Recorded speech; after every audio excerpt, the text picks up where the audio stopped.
diputado Antonio Ortega Martínez, del Grupo Parlamentario del Partido de la Revolución Democrática.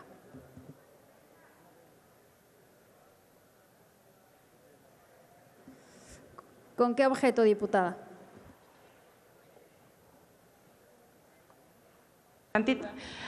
Gracias, presidenta. Lo que pasa es que no sé si compañeros y compañeras compartan que no nos queda claro qué pasa con el artículo 13 y si fue un tema de las comisiones, si fue del Senado, si fue de la Cámara, si fue de lo que se mandó, si lo que se recibió.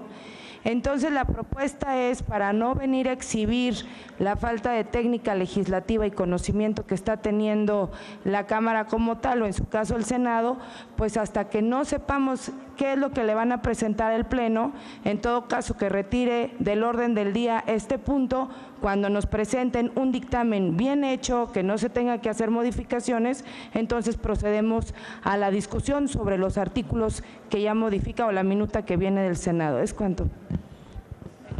Gracias, diputada Silvia Garbes. Quedan registradas sus expresiones. Tiene la palabra el diputado Antonio Ortega Martínez para fijar posicionamiento de su grupo parlamentario.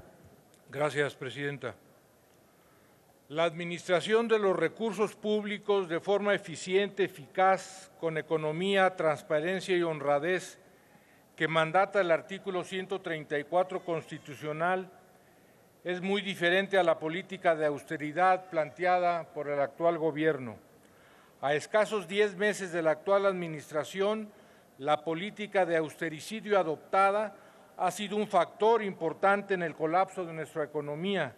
Hemos pasado de crecimientos de arriba del 2% a una proyección de crecimiento apenas del 0.4%. Hoy estamos discutiendo otro instrumento de esta errónea política, instrumento que además viola derechos humanos y laborales de los servidores públicos, sin dejar de mencionar que carece de sentido. Esta minuta la regresa el Senado corrigiendo los errores a causa de las prisas, una ley más.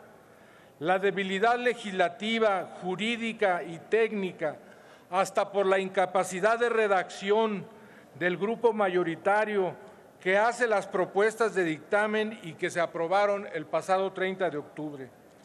Estos errores resultan de la necesidad de cumplir caprichos de un presidente que disfruta gobernando con símbolos. Por ser incondicionales y aceptar lo que diga el presidente, se mandó una minuta al Senado que nos regresa hasta con errores de redacción. De los 5 cambios, solo uno representa un cambio sustantivo. Es decir, el Senado le enmienda la plana a la Cámara de Diputados por no saber escribir una ley, por las prisas, porque la mayoría hace oídos sordos y nunca aceptará un cambio, por bueno que sea, si este viene de la oposición. Increíble que el cambio del artículo 2 sea porque no saben quiénes redactaron la minuta el nombre correcto de la ley, que los cambios al artículo 17 sean por la incapacidad de redactar ideas completas y dejar una redacción poco clara, que el cambio al artículo 27 sea porque ni siquiera se armonizó la redacción entre artículos y, por último, que el artículo 28 tenga un cambio únicamente en mayúsculas. Ya lo dijo el diputado Muñoz Ledo, qué manera de legislar, compañeros de la mayoría. Lo denunciamos en abril, dijo otra cosa que por respeto no deberíamos de decir. Lo denunciamos en abril y lo volvemos a decir. Este instrumento sobreregula al ejercicio presupuestal y al administrador público. Existen al menos 6 leyes que reglamentan lo que la ley de austeridad pretende atender. La Ley Federal de Presupuesto y Responsabilidad Hacendaria, la Ley Orgánica de la Administración Pública, la Ley General de Responsabilidades Administrativas, etcétera. Ejemplo de lo anterior es lo correspondiente a los fideicomisos, que está perfectamente regulado en la Ley Federal de Presupuesto y Responsabilidad Hacendaria. En la Ley de Austeridad se estigmatizan los fideicomisos, un instrumento válido a nivel internacional para trascender la barrera del ejercicio fiscal en el ejercicio del gasto público. La modificación trascendente es el enfriamiento por 10 años de servidores públicos en puestos de nivel jerárquico superior que quieran desempeñarse en el sector privado.